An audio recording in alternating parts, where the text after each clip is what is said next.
আসসালামু আলাইকুম বন্ধুরা, জোড়াতালি রান্নাঘরে স্বাগতম। আজ আমি এমন একটি রেসিপি নিয়ে এসেছি যেটা আমার নিজের না, আমি ইউটিউব থেকেই এই রান্নাটি দেখে আমি নিজেও একবার ট্রাই করলাম। এটা বগুড়ার আলুঘাটি বলা হয়। তো আলুঘাটি সাধারণত মাছ দিয়ে রান্না করলেই বেশি সুস্বাদু হয়।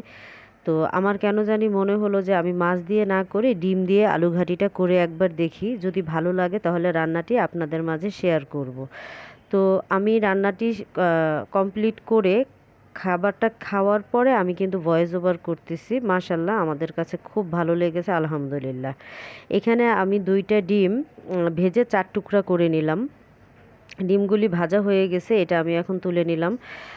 তো আলু ঘাটি করার জন্য কড়াইতে আমি তেল দিয়ে দিলাম, সাথে দিয়ে দিলাম 2টো তেজপাতা, এবং এখন আমি দিয়ে দিব লং, প্রায় 3-4টি লং, 8-10টি গোলমরিচ, এবং 3 থেকে 4টি এলাচ দিয়ে দিলাম। এতটুকু গরম মশলা আলু ঘাটির জন্য খুব সুস্বাদু একটা গরম মশলা, এবং এটা খুব সুন্দর একটা স্ট্রং ফ্লেভার এনে দেয়।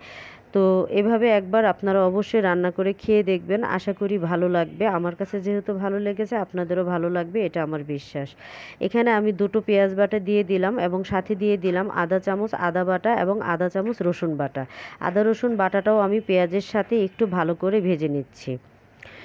পেঁয়াজ এবং আদা রসুন বাটাটা ভাজা হয়ে গেছে। এখন আমি আধা চামচ পরিমাণ হলুদের গুঁড়া এবং আধা চামচ পরিমাণ গুঁড়া মরিচের গুঁড়া দিয়ে দিলাম, এবং 1 চামচ পরিমাণ লবণ দিয়ে দিলাম।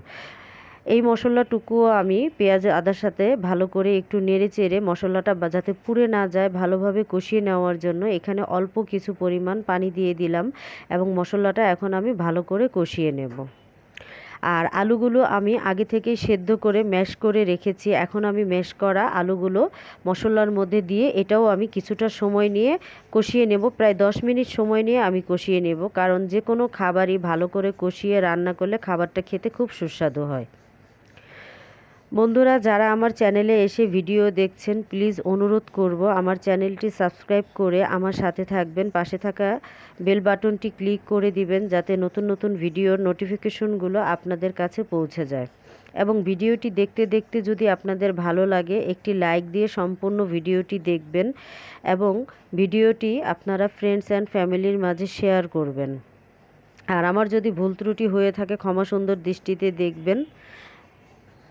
আমি ভেজে রাখা ডিমগুলো এখন আলুর মধ্যে দিয়ে দিলাম। আলুটা আমি ঝোল দিয়েও প্রায় 10 মিনিটের মতো জ্বালিয়ে নিয়েছি, এবং ডিমটা এখন আমি দিয়ে দিলাম, এবং কিছু কাঁচামরিচ কাটা, বেশি না, 5 থেকে 6টি কাঁচামরিচ কেটে রেখেছিলাম, সেটা দিয়ে দিলাম। তো এখন আমার রান্নাটা হয়ে গেছে। প্রথম পর্যায়ের যে রান্নাটা ওইটা শেষ, এখন আমি দ্বিতীয় পর্যায়ের রান্নাটা করতেছি, সেটা হচ্ছে বাগার দিচ্ছি।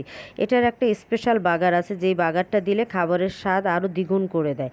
এখানে আমি 3টি শুকনা মরিচ ছোট ছোট টুকরো করে তেলের মধ্যে দিয়ে দিয়েছি, এবং সাথে দিয়ে দিলাম অল্প পরিমাণে একটু জিরে, এবং তারপরে 1/2 চামচ পরিমাণ পাঁচফোড়ন দিয়ে দিলাম। পাঁচফোড়ন এবং জিরাটি আমি ভালো করে শুকনো মরিচের সাথে ভেজে নিলাম। এটার যখন স্ট্রং একটা ফ্লেভার ছাড়বে, তখনই আমি আমার রান্না করে রাখা আলু ঘাটিটা আমি এখানে দিয়ে দিলাম। এখন আমি প্রায় 3 মিনিট সময় নিয়ে ভালো করে বলক আনিয়ে নিব, যাতে মশলার ফ্লেভারটা সম্পূর্ণ তরকারির সাথে মিশে যায়। এখন আমি কেটে রাখা ধনিয়া পাতাটুকু উপর থেকে ছড়িয়ে দিয়ে নামিয়ে নেব। তো বন্ধুরা, আমার ভিডিওটি শেষ অবধি দেখতে থাকেন। আমি আপনাদের কাছ থেকে বিদায় নিয়ে নিচ্ছি। আল্লাহ হাফেজ।